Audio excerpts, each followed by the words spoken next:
Good evening and welcome to NTD News. I'm Stephania Cox. Here are today's top stories.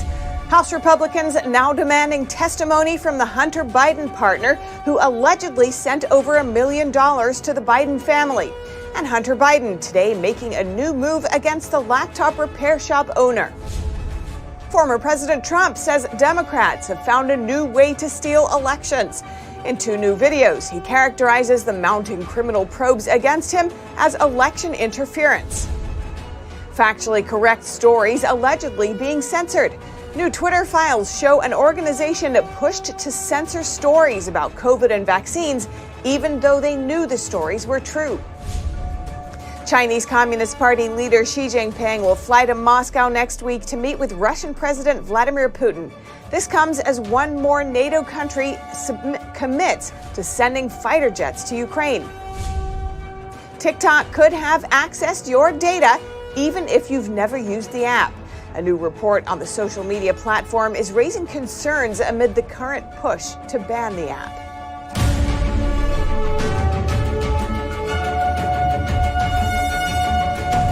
The parent company of the failed Silicon Valley Bank is seeking Chapter 11 bankruptcy protection. SVB Financial Group's filing is no surprise in light of its subsidiaries' collapse. Though its venture capital and broker-dealer businesses are still operational, they're not part of the filing. SVB Capital and SVB Securities are still prized assets, according to the company's chief restructuring officer. Overall, SVB Financial Group says it has $3.3 billion in unsecured debt that could get wiped out in bankruptcy. The proceedings could eliminate even more money in stock. Trading of its shares stopped on Thursday. And former President Trump posted on Truth Social today characterizing the ongoing criminal probes against him as an attempt to steal another election. Meanwhile, his former attorney is ordered to testify further. NTD's Arlene Richards has more details. The radical left Democrats are using their prosecutors to try and steal another election. Former President Trump pointed a finger at Democrats in a video on Friday, saying presidential elections are sacred and they shouldn't be stolen. Trump has consistently accused Democrats of stealing the 2020 election, which he said he won by a landslide. Now he says they found another way to do it. It will be a lot tougher for them to cheat and rig the election like they did in 2020. And that's why they're using their city, state, and federal prosecutors. They are using them like has never happened before in our country. In a separate video, Trump called the criminal probes against him a continuation of a witch hunt. Whether it's the Mar-a-Lago raid or the Unselect Committee hoax, the perfect Georgia phone call, it was absolutely perfect, or the Stormy Horseface Daniels extortion plot, they're all sick. And it's fake news. Speaking of probes, Trump's former attorney, Michael Cohen, is ordered to testify in the case about classified documents. In previous testimony, he cited attorney-client privilege to avoid some questions. A federal judge has now granted an exception based on the possibility of a crime or fraud. About 24 members of Trump's staff at Mar-a-Lago were also subpoenaed. The staff are expected to answer questions about whether they saw boxes or documents in Trump's office suite or elsewhere. Trump allegedly mishandled national security records and has been accused of obstruction. CNN reports that federal investigators have talked to a Mar-a-Lago staff member who was seen on security camera footage moving boxes from a storage room. Trump's former attorney is also expected to testify against Trump in the Stormy Daniels case. Manhattan prosecutors are reportedly on the verge of indicting Trump. They accuse him of making a $130,000 hush payment to Daniels. Daniels claimed she had an affair with Trump, which he denies. Cohen told ABC on Friday he expects the prosecution to view his testimony with skepticism. The facts are the facts. The truth is the truth. And the truth will always rise. And so I'm not worried about anything that they want to come at me with. In 2018, Cohen pled guilty to lying to Congress about a Trump Tower project in Moscow. On Friday, he said he lied to them at the direction of Trump. Prosecutors allege Trump's reimbursement to Cohen was falsely logged in the Trump Organization's records. Arlene Richards, NTD News. In light of Trump's ongoing legal battles, who's the most popular Republican candidate for president? A new poll surveyed voters in Florida, the home state of both former President Trump and Governor Ron DeSantis. The poll by Emerson College surveyed over 1,100 of Florida's Republican voters this week. 47% of them say they would vote for Trump in a hypothetical GOP presidential primary. 44% say they would vote for DeSantis. 4% say they would vote for former Vice President Mike Pence, who is not an announced candidate. But in a race among all the announced candidates, which excludes DeSantis and Pence, Trump would get 79% of the votes. In second place is former South Carolina Governor Nikki Haley with 16%. And DeSantis said at a press conference yesterday, 3 years after lockdowns started in the U.S., that the experts were wrong about almost everything with regards to COVID-19 and lockdowns. So let's unpack this. Earlier today, I spoke with Dr. Scott Atlas, who advised both the Trump administration and DeSantis in 2020 on their pandemic policies. He's now a senior fellow at Stanford University's Hoover Institution. Dr. Scott Atlas, welcome to our show. Thanks for coming on again. Happy to be here. Now, Florida Governor Ron DeSantis said Thursday that the experts were wrong about how to handle the pandemic. The governor did initially order a statewide lockdown in 2020, but opened back up and pushed back against mandates much earlier than other states. You were advising DeSantis in the spring of 2020. What was the thought process behind that pivot? Sure. Well, the governor initially had stay-at-home orders, and I'm talking about maybe April 1st of 2020, roughly. I spoke to him as one of his advisors during that time period of spring 2020, and he was very clear about a couple things. Number one, he knew the data. He would ask me, what do you think about this? Am I correct? And then he would go through the data from the United States, from different states, from outside the U.S. He was very, very personally aware of the data and reading it himself. And I think he understood very rapidly that the lockdown policies were wrong. They were destructive. They didn't work, and they were illogical and, frankly, against what standard pandemic management was. And then as the spring and summer progressed, and I went in to advise the president at basically August 1st of 2020 for 3 months, DeSantis called me up and asked me to come to Florida because in August, end of August 2020, he was one of the few governors who said we are opening the schools. He clearly knew the data and recognized the data, and we toured the state together. So Governor DeSantis opened the schools because he knew the data. He understood that the kids, healthy kids, had extremely low risk, and he was adamant that it was very destructive to keep in-person schools closed. That was very different from what the Trump administration did. The Trump administration rejected the data. They rejected the idea of increasing protection and using targeted protection. The White House Coronavirus Task Force, which I sat in on for August, September, and October of 2020, rejected the science, rejected the data, and recommended lockdown, school closures, despite their 7 months of gross failure in stopping the spread and in preventing the death. And DeSantis in his book quotes Dr. Birx as saying that the lockdowns were really an experiment of sorts. As someone who was within Trump's coronavirus task force, do you think that that was communicated in that way to the president? No.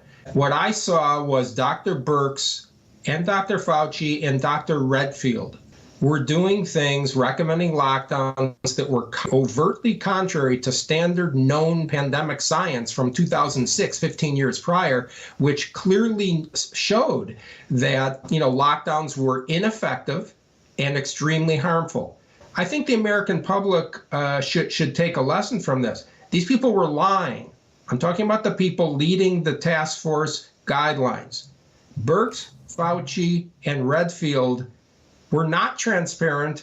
They pretended like they knew. They acted contrary to science. And this is frankly something that was falsely perpetrated on the public and unfortunately on our elected officials. And what I saw was two different messages coming out of the White House and the Trump administration. Yes, the president spoke about we should be opening. I advised that we should be opening based on the data and the known science. I had people come in that were answering his questions, but in the end, the official Trump White House policy was the White House task force, and that was lockdowns. DeSantis has warned that the Biden administration wants to reinstate mask mandates on commercial flights. And of course, there's the WHO's pandemic accord, which is inching closer to completion. How concerned are you that the country could backslide in terms of the freedom of its citizens post-COVID? I'm very concerned about what's happening. I'm very concerned about the gross incompetence of people that are in leadership positions. They simply can seem to be unable to look at facts. Anyone who is saying that masks work, that's analogous to saying that the earth is flat. And to think that the Biden administration, if true, is considering mask mandates, this is frightening. This should frighten all people who want to live in a reality-based, fact-based world. There's something seriously wrong. And, the WHO Accord, the WHO Accord, where we are delegating authority, legally binding authority on even simply the declaration of a public health emergency, is extremely frightening. This should be concerning to Americans or any sovereign nation.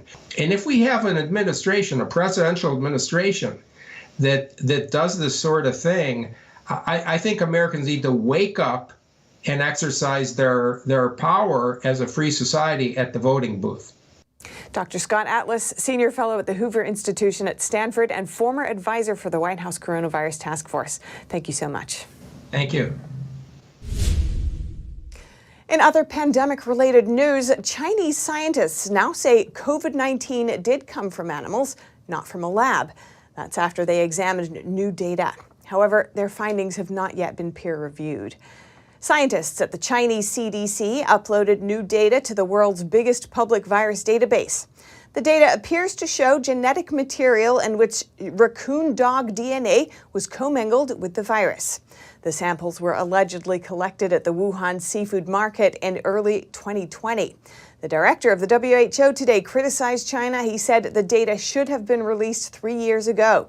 He also said this new data doesn't explain exactly how the pandemic started. Experts have not verified the analysis made by Chinese scientists. And new documents show the U.S. government allegedly worked with Stanford University to suppress information about COVID-19 and vaccines. The revelation comes in the latest installment of the so-called Twitter files today. Stanford University's webpage states that its Virility Project, or VP, aims at understanding disinformation dynamics specific to the COVID-19 crisis. Journalist Matt Taibbi released a new installment of the Twitter files on Friday morning, titled Stanford, the Virality Project, and the Censorship of True Stories. Emails and other documents appear to show that the Virality Project knowingly targeted true material and legitimate political opinion, while often being factually wrong itself. VP seems to have reviewed content for Twitter, YouTube, Instagram, and other platforms. The project allegedly informed Twitter that regarding the vaccines, there was true content which might promote vaccine hesitancy, including stories of true vaccine side effects. VP apparently said such content should qualify under Twitter's censorship of COVID-19 posts. Taibbi also wrote that VP warned against people just asking questions, implying it was a tactic commonly used by spreaders of misinformation. And that apparently, even in its final report, VP claimed it was misinformation to suggest the vaccine does not prevent transmission, or that governments are planning to introduce vaccine passports. Both things turned out to be true. The project was apparently working together and coordinating its actions with several government agencies, such as the CDC, the Department of Homeland Security, and others. NTD reached out to Stanford University, the CDC, and Homeland Security for comment, but didn't immediately hear back. Reporting by Arian Pazdar, NTD News. House Republicans are now seeking details of transactions between the Biden family and an associate who received money from China. And Hunter makes a new move. NTD's Iris Tao has the latest from the White House. the latest move in the GOP's investigation into the Biden family. The House Oversight Committee is now formally asking Hunter Biden's business partner, Rob Walker, to testify on the record. It comes right after the committee, citing bank records, revealed on Thursday that 3 members of the Biden family received a total of more than $1 million from Walker. And that happened to be soon after Walker got a $3 million wire from a Chinese energy company in 2017. We're going to subpoena more bank records. We're going to do everything in our ability to follow every bank trail. This one deal with Robinson Walker, this is the first deal. There are at least 10 or 11 more. Committee Chairman James Comer sent a letter to Walker on Friday, asking him to respond to the request for an interview within the week. Comer further questioned specifically why Walker said in a call about dealings with the Biden family that if he's exposed, Tony, you're just going to just bury all of us, man. The White House on Thursday criticized House Republicans for, quote, bizarrely attacking the president's family and engaging in a politically motivated investigation. But it didn't deny the new findings, and Hunter Biden spokesperson, while also denouncing the investigation as a conspiracy theory, did confirm the revealed payments, saying the accounts belong to Hunter, his uncle, and Haley. All of this as Hunter Biden on Friday rolled out an offensive legal attack. The younger Biden is now countersuing the Delaware computer repair shop owner, accusing him of invasion of privacy by wrongfully sharing his personal data. But Hunter's lawyers insist that the Friday lawsuit is not an admission that a laptop belonged to him. And at the center of all this, President Joe Biden, who was meeting with the Irish Prime Minister on Friday, did not respond to reporters' shouted questions. That's despite a verbal promise made to us by the press secretary yesterday. You're going to have an opportunity, or your colleagues will have an opportunity to ask questions during the pool spray. Reporting from the White House, Iris Tao, NTD News. On the other hand, Democrats are also bringing allegations against former President Trump. Democrats on the House Oversight Committee said in a report that Trump and his family failed to report $300,000 worth of gifts from foreign governments. The report said there were over 100 gifts from foreign officials between 2017 and 2020, and that Trump failed to report them to the State Department as required by law. 17 of the gifts came from Saudi Arabia. House Democrats said they are concerned whether the gifts were used to influence U.S. foreign policy. And Chinese Communist Party leader Xi Jinping will fly to Moscow next week to meet with Russian President Vladimir Putin. Their talks will be centered around the war. This comes as one more NATO country has committed to sending fighter jets to Ukraine. NTD's Jason Perry has that story. On Friday, Russian President Vladimir Putin met with top Russian and Crimean officials just ahead of the anniversary of Russia's annexation of Crimea from Ukraine. 9 years ago, Crimeans and Sevastopol residents made their unequivocal and final historical choice to become once again and forever part of one large country. We will do everything needed to fend off any threats. In 2014, Russia was able to take over the Crimean Peninsula in just a few weeks, much different from when Russia invaded Ukraine this time. Ukrainian forces have withstood Russian attacks for over a year now. Now the leader of the Chinese Communist Party, or CCP, Xi Jinping, is scheduled to visit Russia to discuss the war in Ukraine with Putin in person. The CCP's foreign ministry spokesperson, Wang Wenbin, said China's proposition boils down to one sentence, which is to urge peace and promote talks. Also on Friday, White House National Security spokesperson John Kirby said the CCP's plan for a so-called ceasefire would allow Russian troops to stay in place and occupy Ukrainian territory. Russia would be free then to use a ceasefire to only further entrench their positions in Ukraine. To rebuild, refit, and refresh their forces so that they can restart attacks on Ukraine at a time of their choosing.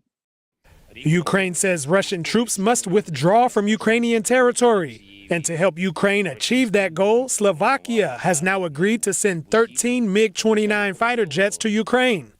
Slovakia is now the second NATO member to pledge fighter jets to Ukraine after Poland. Pentagon spokesperson General Pat Ryder said this. You know, it's important to understand, first of all, that Ukraine has an air force, and they know how to operate these type of aircraft. They operate MiG fighter jets within their own air force. And so from a training and a maintenance standpoint, the ability to absorb these into their force and to be able to operate them in the near term is real. And other countries hoping to join NATO are Finland and Sweden, who both applied for NATO membership after the war in Ukraine began. But both of their applications have been held up because Turkey would not approve their memberships. But on Friday, while the Finnish president was visiting Turkey, Turkish President Tayyip Erdogan said Finland had won Turkey's blessing after taking concrete steps to crack down on terrorism. Jason Perry, NTD News. And the International Criminal Court is taking action over the Ukraine war.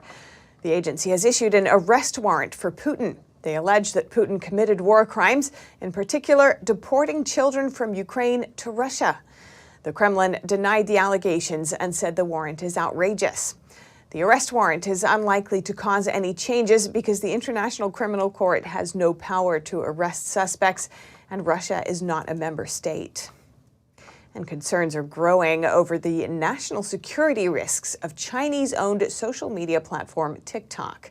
A new report says the app can collect Americans' data, even from those who've never used it. According to a new report from cybersecurity company Fruit, TikTok can still collect your data even if you've never used it, and that it doesn't matter whether you deleted the app or not. ABC News obtained the report. It says TikTok can be present on a website in pretty much any sector in the form of TikTok pixels or trackers. This means TikTok can use its trackers throughout the internet to harvest data from various websites. The trackers link to data harvesting platforms that can pick up passwords and credit card information, as well as other personal identifiers. Fruit says TikTok's trackers send the data around the globe, including to China and Russia. But the report also notes that TikTok isn't the only company doing such things. Google, Meta, and Microsoft also use this kind of tracker. The Biden administration is now pushing for a ban on TikTok unless its Chinese parent company sells it in the U.S. TikTok CEO, Shouza Chu, responded, saying selling it wouldn't make a difference. Chu told the Wall Street Journal that selling TikTok would not provide additional data security because the app is already secure. He repeated the company's stance, that American user data is accessible only by TikTok's U.S.-based data security team. The TikTok CEO is scheduled to testify in Congress next week. Reporting by Allison Lee, NTD News. And if you have any news tips or feedback for our show, you can email us at eveningnews@ntd.com.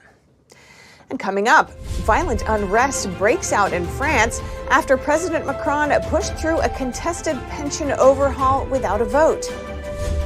And the mansion filmed in The Princess Diaries is on sale for nearly $9 million. The 100-year-old San Francisco villa overlooks the skyline. Find out more in just a moment here on NTD News.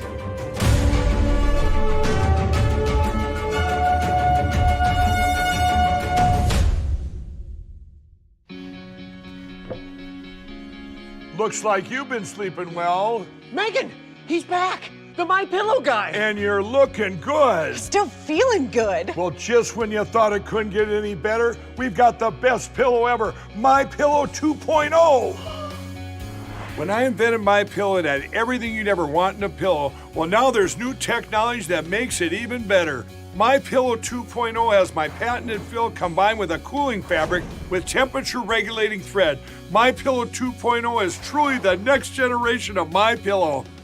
The best sleep just got even better. Whether you have a MyPillow or not, you need to get the brand new MyPillow 2.0. Call or go to MyPillow.com now. Use your promo code, and for a limited time when you buy one, you'll get a second one absolutely free. You're sleeping even better. And cooler, too. And you're looking good. Feeling good. I knew you would. Visit MyPillow.com.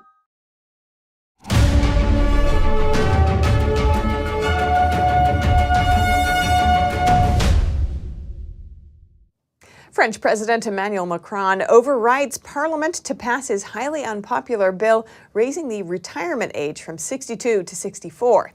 The move has triggered spontaneous protests across the country, which were sometimes violent. It also isolates the president, who faces a growing opposition from unions, lawmakers, and the population. NTD's France correspondent David Vives has that story. turmoil in the National Assembly, as Prime Minister Elizabeth Borne invoked a special constitutional power to skirt a vote in the lower chamber. Left-wing lawmakers sang the national anthem and called on the Prime Minister to resign. Later, Paris became a battleground, as thousands of protesters gathered spontaneously near Parliament. Some people flung cobblestones at police, who responded with tear gas and water cannon. Fires burned in the streets nearby, and cars were set alight. Protests also broke out in other cities, such as in Nantes and in Dijon. Demonstrators burned effigies of President Macron, the Prime Minister, and government ministers. The pension reform is one of the key priorities of Macron's second term, and his move showed he failed a critical parliamentary test. Several opposition groups, including Marine Le Pen's far-right National Rally, have tabled no-confidence motions to bring down the government. But they need to gain enough signatures by MPs for the motions to go ahead. Unions have called for a new day of strikes and protest next Thursday against the reform. According to a recent poll, over 60% of French want to see more protests even if after bill has passed. A vote of no confidence is expected early next week. David Vives, NTD News, Paris. And finally, back in the U.S., a San Francisco mansion where a popular 2001 Disney movie was filmed is up for grabs at nearly $9 million. It boasts spectacular views of the city and is located near highly rated schools. The mansion on 2601 Lion Street in San Francisco is listed for $8.9 million. The house was where the fictional Grove High School in The Princess Diaries was filmed. Built in 1923, the neoclassical Mediterranean mansion is now 100 years old. The nearly 4,600 square foot home is 4 stories tall and has 4 bedrooms and 3.5 bathrooms. According to the listing on Compass Real Estate, it has been lovingly maintained and improved by its current owners, who have endeavored to achieve a harmonious balance between the home's original architectural detail and the comfort and convenience of modern amenities. An elementary, middle, and high school are all located about a mile from the residence. It was last sold in June 2009 for about $6.4 million. Cron 4 News reports that the previous owner was former San Francisco Giants owner Bob Laurie. The villa sits on the eastern edge of the Presidio, overlooking the bay and city views. It is also a 15-minute walk from the Palace of Fine Arts. And that's all for today's news. Thanks for tuning in. I'm Stephanie Cox. Good night.